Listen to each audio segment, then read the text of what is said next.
2장 14절부터 19절까지 말씀 보겠습니다. 다니엘서 2장 14절부터 19절까지 말씀 보겠습니다.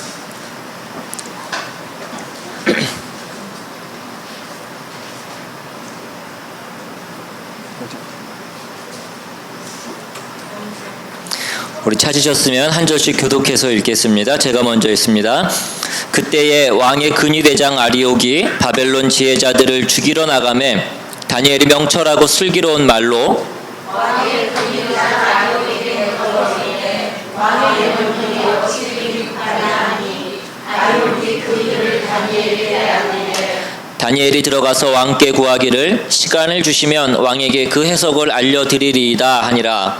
이에 다니엘이 자기 집으로 돌아가서 요시고 하나나와 이스라엘과 아사랴에게 그 일을 알리고 하늘에 계신 하나님이 이 은밀한 일에 대하여 불쌍히 여기사 다니엘과 친구들이 바벨론의 다른 지혜자들과 함께 죽임을 당하지 않게 하시기를 그들로 하여금 구하게 하니라. 이에 이 은밀한 것이 밤의 환상으로 다니엘에게 나타나는데 다니엘이 하늘에 계신 하나님을 찬송하니라. 아멘. 기도하겠습니다. 하나님 감사합니다. 이 시간 우리가 주님의 말씀을 듣기를 원합니다. 오늘도 주님의 말씀을 통하여서 그 하늘의 은밀한 것이 우리들에게 보여질 수 있기를 간절히 소망합니다. 주님 말씀을 통하여서 우리에게 그 은밀한 것들을 보여주시고 그 말씀 붙잡고 우리가 나아갈 수 있도록 주님 역사하여 주시옵소서. 감사드리고 예수님의 이름으로 기도드립니다. 아멘. 예. 여러분들도 혹시 이런 경험이 있으실지도 모르겠는데 제가 고등학교 2학년 때부터 자취를 했었습니다. 예. 그래서 자취를 하다 보니까 저 혼자 일어나서 밥 해먹고 또 도시락도 싸고 뭐 그렇게 해야 됐었습니다. 근데 하루는 학교를 갔다 와서 너무 피곤한 나머지 잠깐 저녁 때 잠이 들었는데 잠이 들었다가 눈을 떠보니까 시계를 보니까 7시 반이 넘은 거예요. 8시까지 학교를 가야 되는데 7시 반이 넘은 거를 보고 너무나 깜짝 놀라서 화들짝 일어나서 급하게 뭐 세수를 하는 둥 마는 둥 하고 책가방을 들쳐매고 막 밖으로 뛰어서 막 나가는데 뭔가 느낌이 조금 이상한 겁니다. 나가기 시작했는데 해는 오히려 조금씩 점점 더 어두워지고 사람들은 아침에 그 바빠야 되는 그 시간인데 오히려 굉장히 여유로운 모습을 보게 되었습니다.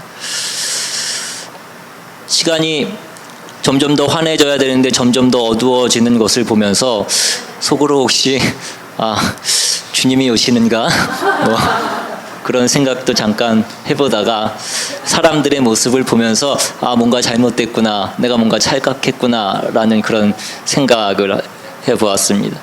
알고 보니까 오후 7시 반을 오전 7시 반으로 착각해서 일어났던 일이었습니다. 여러분들은 지금 여러분들의 시간이 몇 시인지 아십니까? 여러분들 그 손목에 있는 손목 시계의 시간 말고 그 하나님 나라의 시간이 몇 시인지 아시냐는 것입니다. 여러분, 우리가 시간을 잘못 읽으면, 시계를 잘못 읽으면 우리는 실수를 범하게 되어 있습니다. 마찬가지로 우리가 하루의 삶 가운데도 그렇지만 우리의 인생 전체를 놓고 볼 때도 마찬가지라는 것입니다. 우리 인생의 시계가, 이 시대의 시계가 어느 때인지 어느 시간을 가리키고 있는지 우리가 알지 못하면 우리는 인생 가운데 실수할 수밖에 없다는 것입니다. 우리가 우리의 인생이 어느 시기에 자리 잡고 있는지, 이 세상이 어느 때에 자리 잡고 있는지 우리는 분별할 수 있어야 됩니다. 우리가 몇 시인지 안다면, 지금이 어느 때인지를 안다면 우리는 실수하지 않고 옳은 결정을 할 수 있는 것입니다. 오늘 본문의 다니엘은 자신이 처한 때가 어느 때인지를 알고 있었던 사람이었습니다. 다니엘서는 예언서로 그렇게 분류되기도 합니다. 우리가 잘 알고 있는 계시록, 요한계시록과 짝을 이루면서 하나님께서 그 역사의 시간표를 계시해 주시는, 알려주시는 그런 책이기도 한 것입니다. 그래서 우리가 이 다니엘서를 주의 깊게 공부하면 이 세대의 역사의 시간표가 어디쯤 위치하는지를 우린 또한 파악할 수 있습니다. 우리가 어제부터 다니엘서를 공부하고 있는데, 이 다니엘서를 공부하는 이유 중에 하나는 우리가 이 바벨론과 같은 이 세상에서 어떻게 살아야 되는지를 우리에게 알려주기 때문이라고 말씀드렸습니다. 우리는 본문에 나오는, 성경에 나오는 이 다니엘과 공통점이 많이 있습니다. 어저께도 말씀드렸듯이 다니엘은 이방 땅에 포로로 잡혀갔고 우리도 마찬가지입니다. 그의 고향은 예루살렘이었지만 우리의 고향은 천국입니다. 그는 자기 신앙의 적대적인 그 문화 가운데서 살고 있었지만 우리 시대의 문화도 점점 더 그 신앙에 대해서 적대적이 되어가고 있는 그 세상 가운데서 우리는 살아가고 있는 것입니다. 그런데 중요한 것은 오늘 성경에 나오는 그 다니엘은 그 바벨론에서, 그 신앙의 적대적인 그 문화를 가진 그 세상에서 살아남았을 뿐만 아니라 더군다나 그 안에서 번창하면서 그가 살았다는 것입니다. 우리도 어떻게 하면 이 땅 가운데서 다니엘처럼 그렇게 살 수 있을지 우리는 그것이 궁금한 것입니다.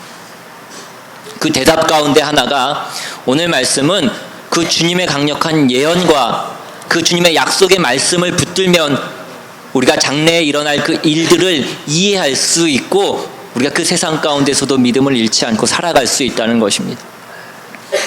오늘 본문 2장은 다니엘서 안에 있는 그 몇 개의 예언이 나오는 그 예언장 중에 첫 번째 말씀입니다. 오늘 본문의 말씀은 왕의 질문으로부터 그렇게 시작합니다. 오늘 본문 2장 1절부터 3절까지의 말씀을 보시면, 느부갓네살이 다스린 지 2년이 되는 해에 느부갓네살이 꿈을 꾸고 그로 말미암아 마음이 번민하여 잠을 이루지 못한지라. 왕이 그의 꿈을 자기에게 알려주도록 박수와 술객과 점쟁이와 갈대아 술사를 부르라 말하매 그들이 들어가서 왕의 앞에 선지라. 왕이 그들에게 이르되 내가 꿈을 꾸고 그 꿈을 알고자 하여 마음이 번민하도다 하니, 오늘 본문이 있는 그 2장의 사건의 시작은 그 느부갓네살 왕이 이상한 꿈을, 난해한 꿈을 꾸면서부터 그렇게 시작이 됩니다. 온갖 수많은 전쟁터를 누비고 그 온갖 위기 상황에서도 담대했었던 그 느부갓네살이었지만, 그가 그 이상한 꿈을 꾸자, 난해한 꿈을 꾸자 그가 밤에 잠을 이루지 못할 정도로 그의 마음이 굉장히 어려워졌습니다. 왕의 마음이 어려워지자 그 마음에 불안과 두려움이 생기기 시작하자 국내에 있는, 그 나라에 있는 모든 점성술사와 박수와 술객들을 다 불러서 자기가 꾼 꿈이 무슨 꿈이냐라고 그렇게 물어보게 됩니다. 그런데 오늘 이 문제 가운데 정말 문제는 느부갓네살이 조금은 괴팍하게도 자기가 꾼 꿈이 무슨 꿈이었는지를 그 사람들에게 말해주지 않았다라는 것입니다. 무슨 꿈인지, 자기가 꾼 꿈이 무슨 꿈인지 말해주지 않으면서 그 꿈을 해석해보라고, 그 꿈이 무엇인지도 맞추고 또 그 꿈이 뜻하는 것이 무엇인지도 해석하라라고 그렇게 얘기한 것입니다. 너희들이 정말 능력이 있다면 내가 꿈을 말해주지 않아도 너희들이 그것을 알 수 있어야 너희들이 정말 능력이 있는 것이 아니겠느냐라고 그렇게 얘기한 것입니다. 아마 그 바벨론에 있던 그 박수와 그 무당과 술객들은 굉장히 황당했을 것입니다. 우리가 입장을 바꿔서 생각해 보면, 어떤 사람이 나한테 와서 내가 문제가 있는데 그 문제를 좀 해결해 달라라고 얘기하면서 그 문제가 뭔지는 얘기 안 해주는 겁니다. 나한테 고민이 있는데 그 고민을 좀 해결해 달라고 얘기하면서 그 고민이 뭔지는 얘기해 주지 않는 것입니다. 그럼 우리가 어떻게 그것을 해결해 줄 수 있겠습니까? 그 바벨론 안에 있던 그 박수와 술객들은 왕이 그게 무슨 꿈인지 얘기라도 해주면 어떻게 뭐라고 이렇게 얘기라도 어떻게 꾸며서라도 말을 해줄 수 있을 텐데, 왕이 그 꿈이 무엇인지조차 알려주지 않고 그 꿈을 알아내라고 말하니 그들은 당황해서 어쩔 줄을 몰랐습니다. 무슨 꿈인지 알지 못했던 그들은 두려워졌고 왕은 그들이 아무 말도 하지 못하자 그들에게 사형을 선고합니다. 어떻게 보면 정말 요즘 말로 성질 더러운 그런 괴팍한 그런 왕이었습니다. 근데 문제는 그들 모두에게 사형 선고가 내려졌다라는 것은 오늘 본문의 주인공인 다니엘과 그 세 친구들에게도 사형 선고가 내려졌다는 것을 의미합니다. 우리가 읽지 않았지만 2장 본문 13절에 보시면 왕의 명령이 내림에 지혜자들은 죽게 되었고 다니엘과 그의 친구들도 죽이려고 찾았더라 라고 그렇게 기록되어 있습니다. 그 왕의 근위대장의 사건의 전말을 전해들은 다니엘이 그 느부갓네살 왕으로 앞으로 재빨리 나아갑니다. 16절에 보시면 다니엘이 들어가서 왕께 구하기를 시간을 주시면 왕에게 그 해석을 알려드리리이다 하니라. 다니엘이 그 근위대장이 그 박수와 술객들 모든 그 왕의 고문들을 죽이려 하는 것을 듣고 왜 죽이려고 하는지 그 자초지종을 들은 다음에 왕 앞에 나아가서 내가 그것을 해석할 수 있겠다. 시간을 조금만 주시면 내가 그것을 알아내겠다. 그리고 왕에게 말씀드리겠다라고 그렇게 얘기한 것입니다. 그런데 오늘 이 얘기 중에 재미있는 것은 뭐냐면 다니엘이 그 왕 앞에 나아가서 내가 그것을 해석해 드리겠다라고 그렇게 얘기는 했지만 사실 다니엘은 그때까지 그것이 무엇인지 전혀 알지 못했다라는 것입니다. 오늘 본문을 보시면 그가 19절에 가서야 비로소 하나님이 은밀한 것을 보여주셔서 그가 그제서야 그것이 무엇인지를 알게 되었습니다. 이에 은밀한 것이 밤의 환상으로 다니엘에게 나타나 보임에 이것은 그 뒤에 19절에 나오는 내용입니다. 다니엘이 왕 앞에서 나아가서 얘기했던 그 16절의 시점에서는 아직 아무것도 그에게 계시되지 않았습니다. 그가 아무것도 알지 못했지만 그럼에도 불구하고 다니엘이 자신이 그 문제를 해결할 수 있을 것이다 라고 그렇게 믿었다라는 것입니다. 여러분, 우리가 잘 아는 말씀처럼 믿음은 바라는 것들의 실상이요 보이지 않는 것의 증거니라 라고 그렇게 말씀합니다. 우리가 보여지고 나서 믿는 것이 아니라 믿으니까 보이는 것이 없어도 믿는 것이 믿음이라는 것입니다. 내게 아무것도 나타나지 않았어도 나타나게 해주실 그 주님을 신뢰하는 것이 믿음이라는 것입니다. 우리는 끊임없이 하나님 앞에 이렇게 요청합니다. 보여주십시오. 그러면 내가 믿겠습니다. 그러나 하나님의 대답은 무엇입니까? 믿으라. 그러면 내가 보여주겠다. 그것이 하나님의 대답인 것입니다. 하나님의 공식과 사람의 공식이 너무나 다르다라는 것입니다. 또한 오늘 본문의 다니엘은 그 위기 상황을 기도로 해결해 나가는 것을 우리는 또한 보게 됩니다. 오늘 다니엘은 믿음으로 내가 아직 아무것도 알지 못했지만 하나님께서 아무것도 보여주시지 않았지만 믿음으로 그 왕 앞에 나갔을 뿐만 아니라 또한 그 위기를 기도로 그가 뚫고 나가는 것을 우리는 보게 됩니다. 오늘 본문 17절 18절 말씀해 보시면 이에 다니엘이 자기 집으로 돌아가서 그 친구 하나냐와 미사엘과 아사라에게 그 일을 알리고 하늘에 계신 하나님이 이 은밀한 일에 대하여 불쌍히 여기사 다니엘과 친구들이 바벨론의 다른 지혜자들과 함께 죽임을 당하지 않게 하시기로 그들로 하여금 구하게 아니라 다니엘이 집으로 돌아와서 기도하기 시작했습니다. 그런데 그가 혼자 기도하지 않고 그의 친구들과 그 사랑하는 친구들과 그 기도의 팀을 만들어서 함께 하나님 앞에 기도하면서 나아갔다라는 것입니다. 여러분, 하나님께서는 우리의 기도, 개인의 기도에도 응답하시지만 우리가 성도가 함께 하는 그 기도에는 반드시 응답하신다라는 것입니다. 여러분, 이것은 신약 시대에서도 동일한 말씀이었습니다. 마태복음 18장 19절에 보시면 진실로 다시 너희에게 이르노니 너희 중에 두 사람이 땅에서 합심하여 무엇이든지 구하면 하늘에 계신 내 아버지께서 그들을 위하여 이루게 하시리라 라고 그렇게 주님께서 말씀하셨습니다. 다니엘은 왕에게 자기가 그 꿈을 맞춰보겠다라고 그렇게 얘기하고 친구들과 함께 같이 기도했습니다. 그러자 주님께서 한밤중에 나타나셔서 그 꿈이 무엇인지와 그 해석까지도 그에게 알려주셨습니다. 하나님이 알려주신 것을 그 계시를 받은 다니엘이 마침내 다시 왕 앞에 섭니다. 27절 28절에 보시면 다니엘이 왕 앞에 대답하여 이르되 왕이 물으신 바 은밀한 것은 지혜자나 술객이나 박수나 점쟁이가 능히 함께 보일 수 없으되 오직 은밀한 것을 나타내실 이는 하늘에 계신 하나님이시라. 그가 느부갓네살 왕에게 후일에 될 일을 알게 하셨나이다. 왕의 꿈 곧 왕이 침상에서 머릿속으로 받은 환상은 이러하니이다. 오늘 왕 앞에 선 그 다니엘이 그의 입술에서 나온 첫 마디가 무엇인지 우리는 주목해 봐야 됩니다. 그의 입술에서 나온 그 첫 마디에서 우리는 그 다니엘의 중심이 무엇인지를 우리는 엿볼 수 있는 것입니다. 오직 은밀한 것을 나타내실 이는 하늘에 계신 하나님이시니라 라고 그렇게 얘기합니다. 오늘 이 말씀이 다니엘서의 주제가 되는 그런 말씀이라고도 할 수 있습니다. 하늘에 하나님이 계시다 라고 그가 그렇게 얘기합니다.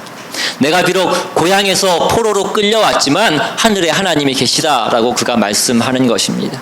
내가 비록 바벨론에 잡혀오고 말았지만 하늘에 하나님이 계시다 라고 그가 그렇게 얘기한 것입니다. 내가 지금은 정신 나간 그 왕을 섬기고 있지만 하늘에는 하나님이 계시다 라고 그가 그렇게 얘기하고 있는 것입니다.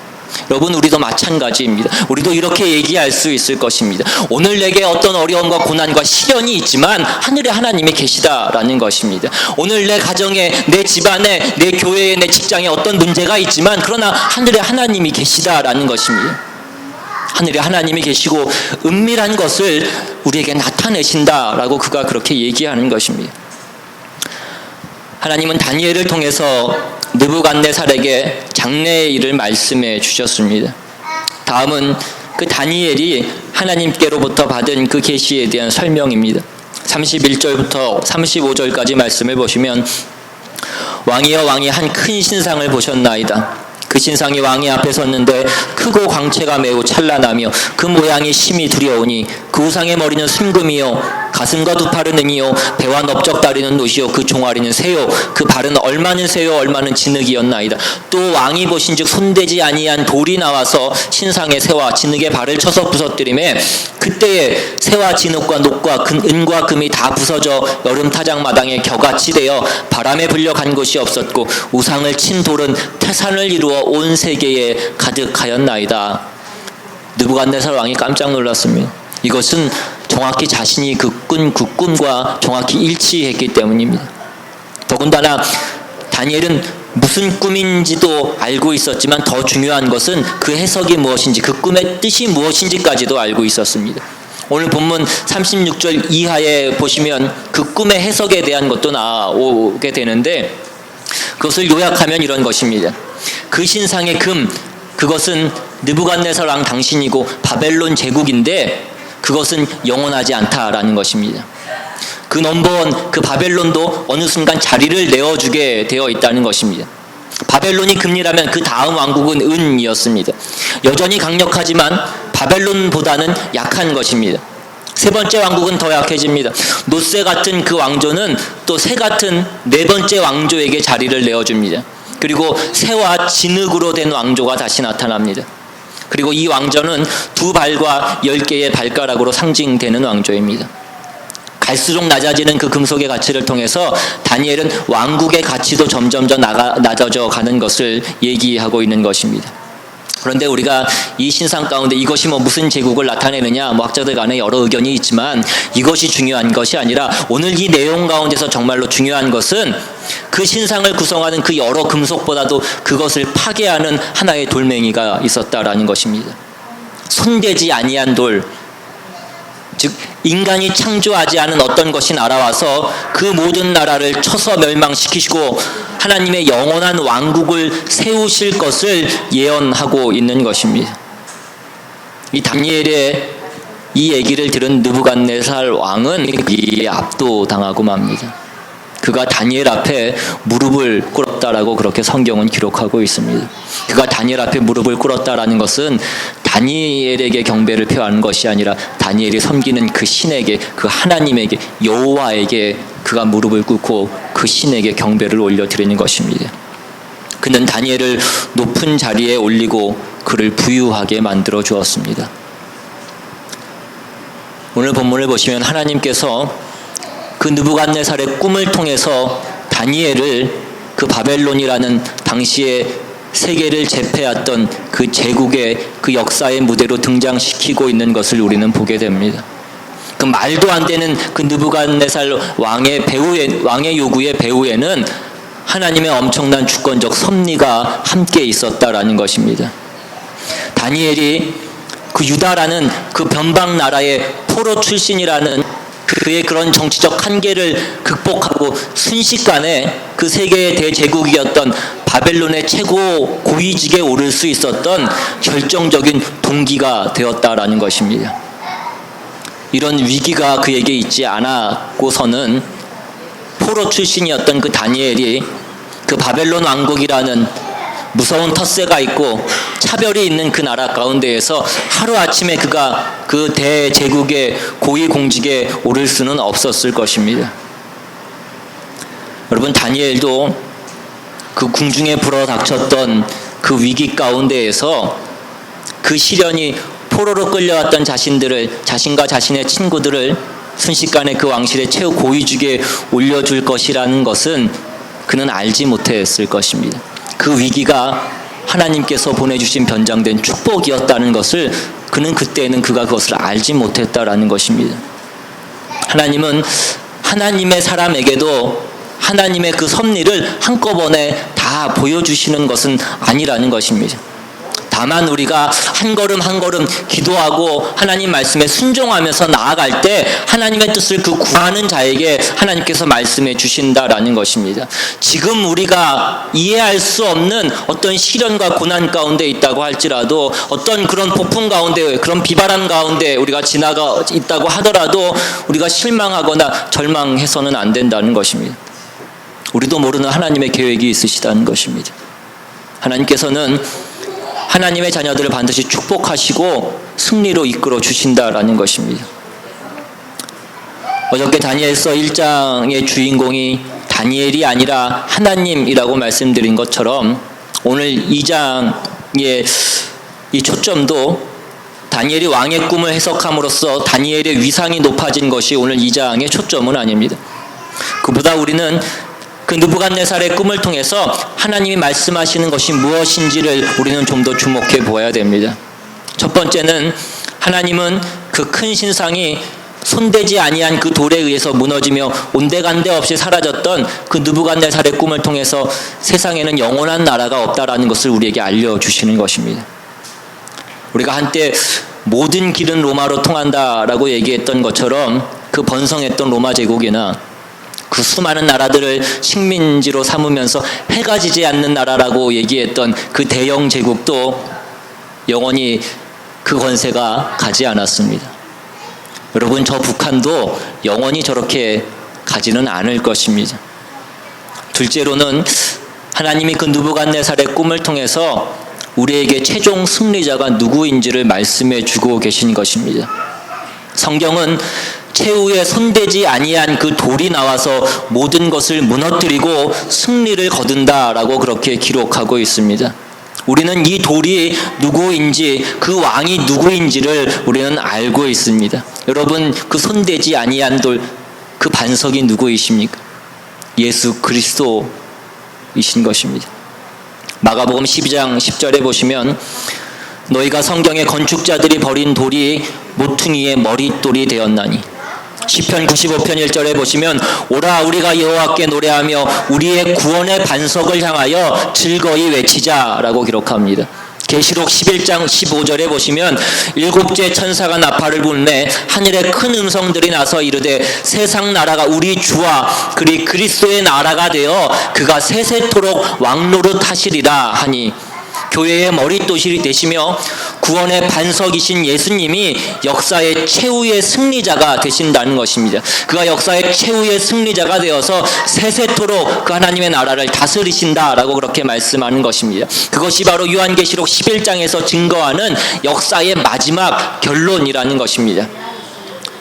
여러분, 예수 그리스도 이외에 영원한 것은 없는 줄로 믿으시기를 바랍니다. 이 세상에 있는 어떤 권력도 어떤 부귀도 어떤 명예도 그것은 영원하지 않습니다. 그것은 다 유한한 것입니다. 우리가 세상에서 유행하는 것들도 우리 남자들 넥타이만 봐도 늘 그것이 한때는 또 넓어졌다가 한때는 다시 줄어졌다가 그 유행이 영원하지 않다는 것입니다. 여러분, 우리 자매님들 그 몸이 처녀 때와 영원하지 않다는 것입니다. 저희 집사람이 늘 옛날에는 자기 날씬했다고 그렇게 얘기하는데 저는 그 옛날이 언제인지를 알 수 없습니다. 나이가 들어가면서 우리 몸도 변화를 겪고 우리의 몸도 영원하지 않습니다. 여러분, 모든 것은, 이 땅에 있는 모든 것은 다 변하는 것입니다. 그런데 한 가지 변하지 않는 것이 있다는 것입니다. 예수 그리스도는 어제나 오늘이나 영원히 동일하신 하나님이신 줄로 믿습니다. 하나님은 느부갓네살 왕의 꿈을 통해서 이 세상의 권력자들에게 심판의 메시지를 선포하십니다. 세상에는 영원한 나라도 없으며 모든 역사의 최종 승리자는 예수 그리스도이심을 선언하시는 것입니다. 그리고 예수 그리스도가 통치하실 그 나라만이 세세토록 영원할 것임을 우리에게 계시해 주고 계신 것입니다. 여러분, 우리는 예수님이 통치하실 그 영원한 나라의 백성인 줄로 믿습니다. 그것이 우리가 이 땅에 살아가는 유일한 목적이자 소명인 것입니다. 하나님의 백성으로 살아가면서 흘린 눈물과 땀과 그 기도는 결코 헛되지 않을 것입니다. 여러분, 우리는 세상에 살지만 결코 이 세상에 속한 사람들이 아닙니다. 우리가 눈에 보이는 현상만 가지고 판단하는 사람들이 아니라 말씀과 기도를 통해서 그 영적인 세계의 비밀과 하나님의 계시를 듣는 사람들인 것을 믿으실 수 있기를 바랍니다. 그러므로 오늘 우리의 그 상황에 우리가 휘둘리는 것이 아니라 그 상황을 주도하면서 매일매일 우리의 삶 가운데 승리하시는 저와 여러분 되실 수 있기를 주님의 이름으로 축원합니다. 우리 이 시간 또 함께 찬양하고 또 함께 한번 기도하기를 원합니다. 주님께서 오늘 이 시간에도 우리와 함께 하시며 우리 안에 거하시며 그 하나님 나라의 계시와 그 하나님의 말씀을 우리에게 주시는 줄로 믿습니다.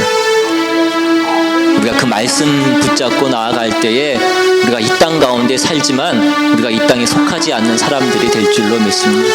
내가 누구인지, 내 신분이 무엇인지 그것을 늘 잊지 않고 기억하며